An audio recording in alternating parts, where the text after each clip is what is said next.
Campus Quickies, your weekly quick look at the Sun Devils, Wildcats, Lumberjacks, and Lopes info, exclusively on Rockin' the Nooch with Jimmy B on ESPN 620.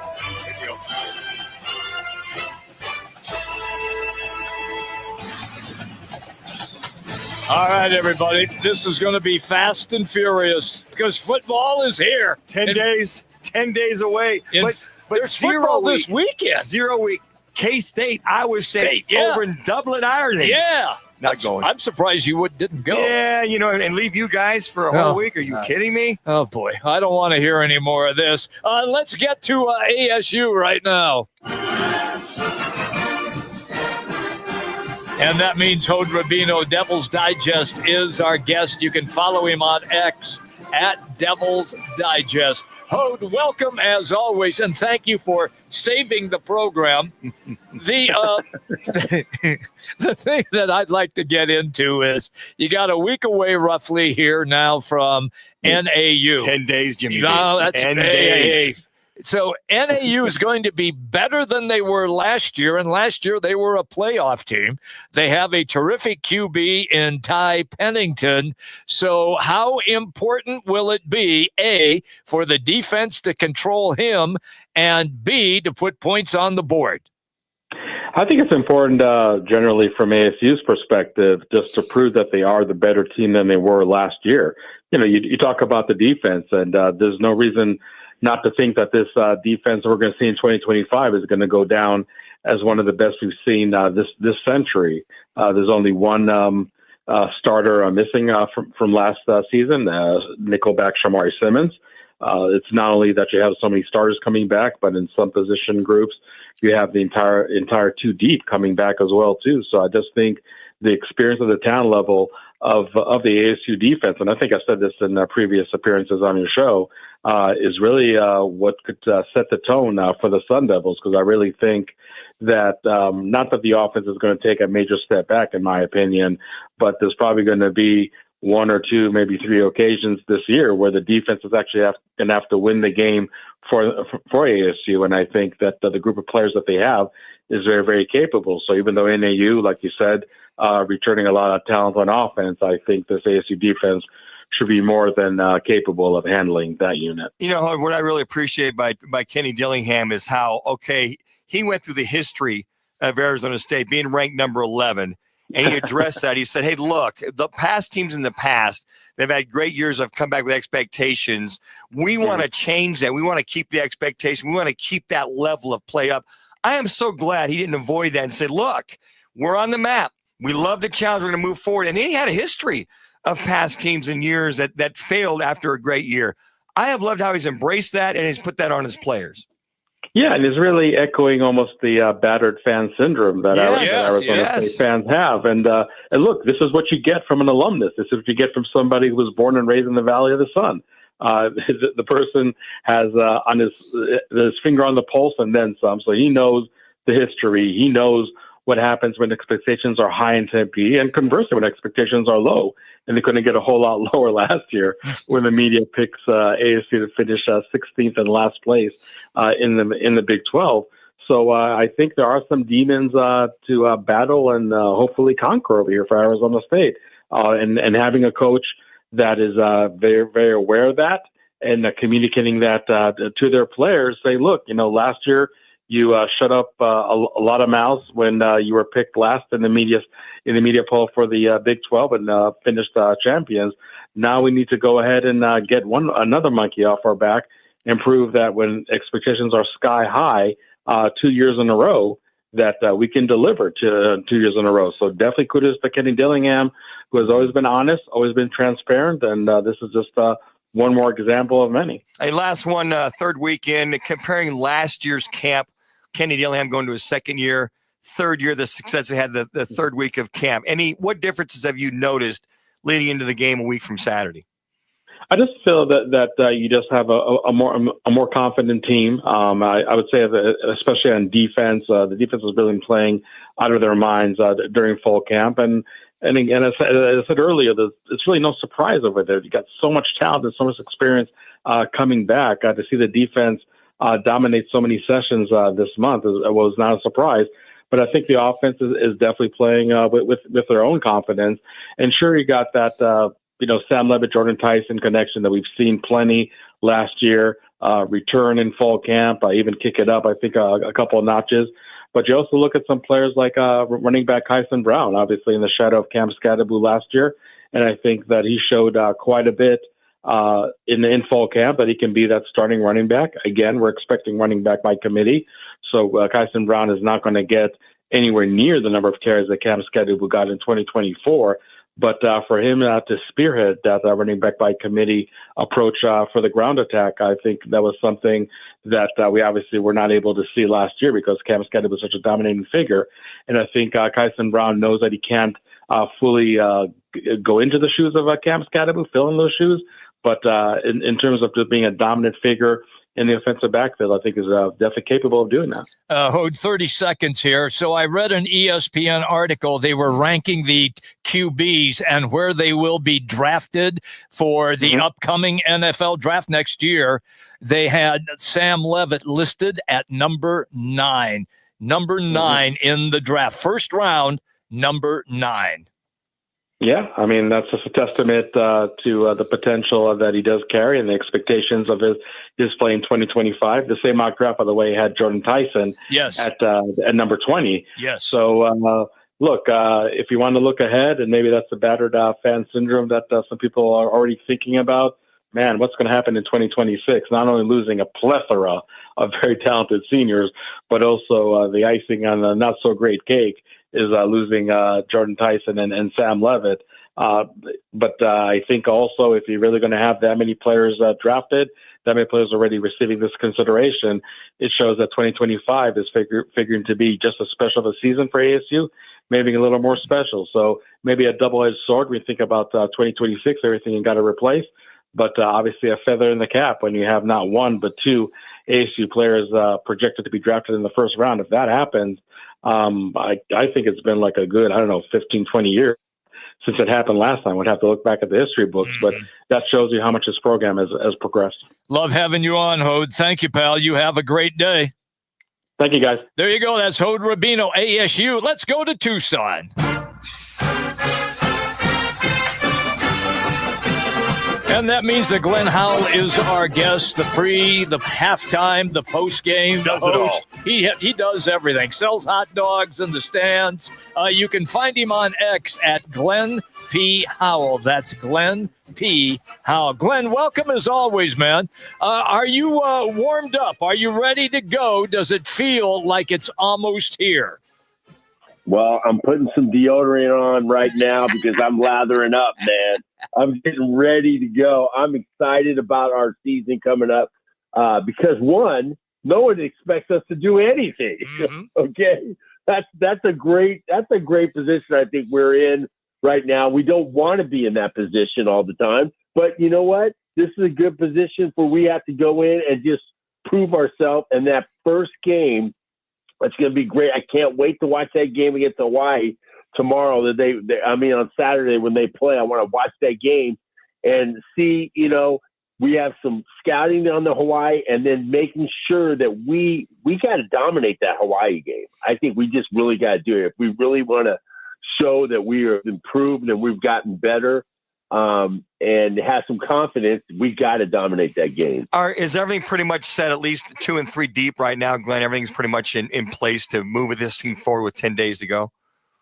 Yes, I think everything's put together. That's why, you usually don't. I'm not interested in the first couple of weeks because everybody's shuffling around unless we have a veteran team. But this is a team that I think the next week we're going to see. I'm going to practice tomorrow night. We're going to start seeing the first team guys, the guys that are going to be in there. There's going to be on the offensive line. We're going to see probably the first 6 or 7 guys. And then on the defensive line, we're going to see 8 guys that are rotating in. And we have 8 guys, which I'm excited about, that we'll have that rotation. So we're going to see, because I always talk about the defense and offensive line, because that's where the game is won. So we want to see how good those guys are going to be and who are our starters. And I think they're going ones against one sometimes. and they're having some good competition out there. Well, Coach had alluded to that when we had him on a couple of weeks ago. He said he wanted to have like one last salvo, if you will, ones-on-ones. Wanted to see physicality, wanted to see speed. He wanted to see as close to game-like as he possibly can. And for you, Glenn, is that even possible to have a scrimmage or a game-like situation a week out? I think they're going to have some isolated situations. I don't think they're going to have full-out scrimmage. I think they'll have, run a couple play situational things.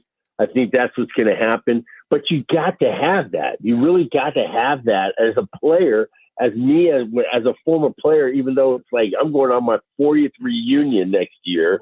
Wow. This year coming to the 2025. I think I could play one series and that's it. But I just think that playing the physical football before the season, you have to do it. I think you have to do it. I don't think it's not going to benefit your team. And maybe some people think I'm old school, but I think old school needs to be the new school. Hey, last one for you. We got about a minute here. Ja'Cory Krosky-Merritt the other night for the Commanders, 11 carries, 46 yards. You got the one touchdown, and you kind of forget about it because he didn't really play a lot. But the kids, what a talented young man. What did you see this kind of talent in him last year with his lone year at U of A? Let me tell you something. Me and Kelvin Efon, okay, we're sitting on the sideline before a game, and we both looked at each other and we said, "That's a baller right there."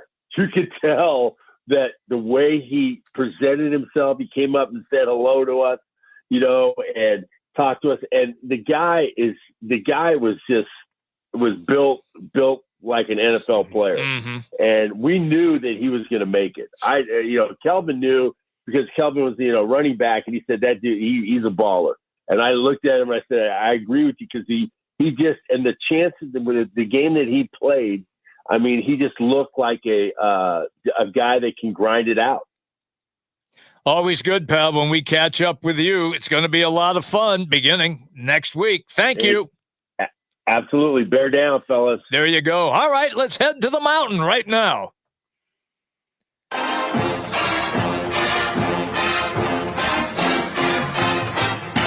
So yesterday we had Coach on from NAU, and we're going to, I think, replace Mitch with Coach.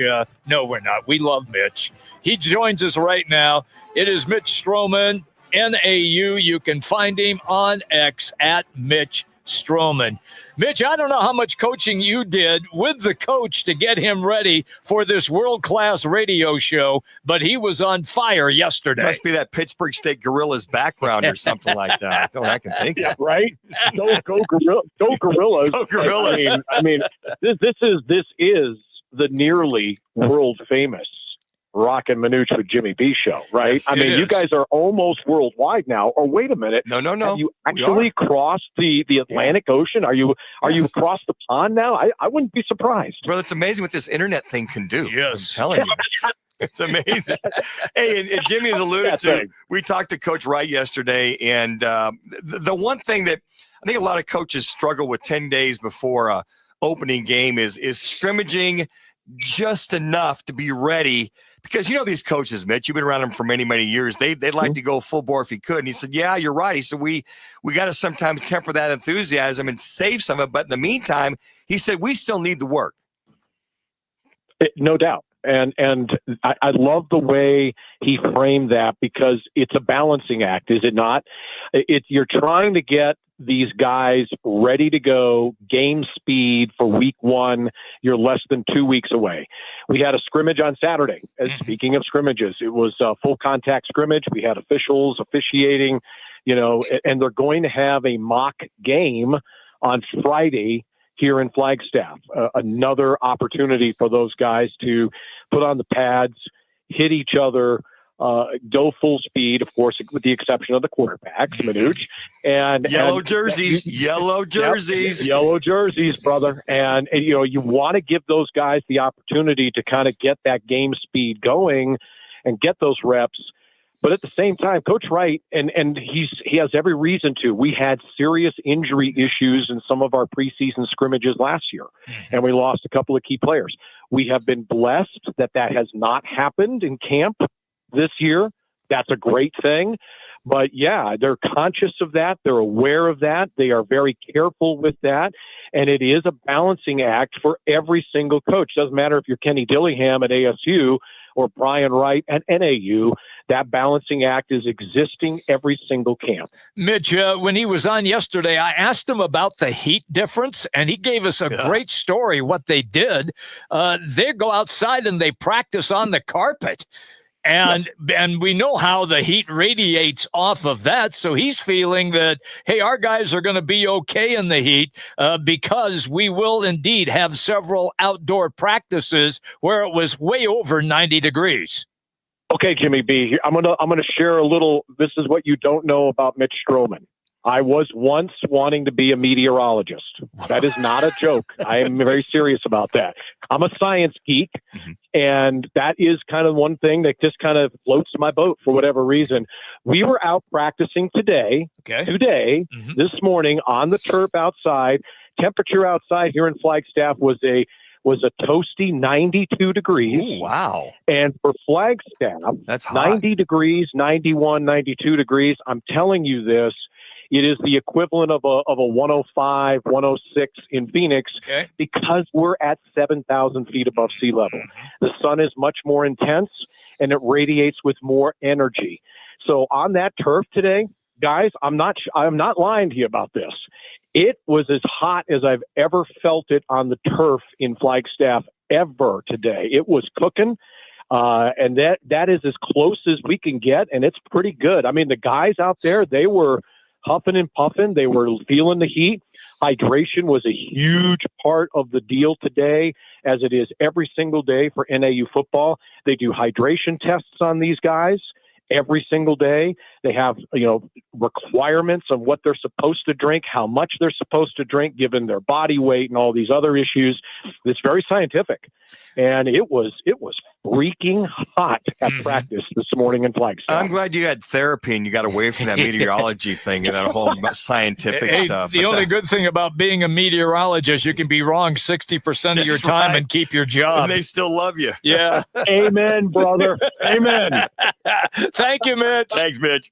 I love you guys. We'll talk to you next week. Go Jacks. There you go. That is Mitch Strohman, NAU. Campus Quickies, everybody, presented today by All City Towing, largest towing company in the state, and a place where your career can get a serious boost. Here's the best part.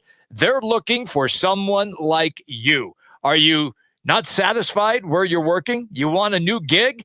All you have to do is just go online and type in allcitytowing.com and search careers. That's allcitytowing.com, search careers. They pay very well. They have excellent benefits. Here are just a couple. A 401k with an employer match, paid life insurance, even a monthly fuel allowance. It's all available to you at All City Towing. Once again, allcitytowing.com and search careers. All City Towing, where your future is on the move. All right, when we come back, it's our AC Experts Player of the Week. We've got the highlights for you. Rockin' Minutes with Jimmy B, ESPN 620, 98.7 FM HD2, also streaming on the Arizona Sports app.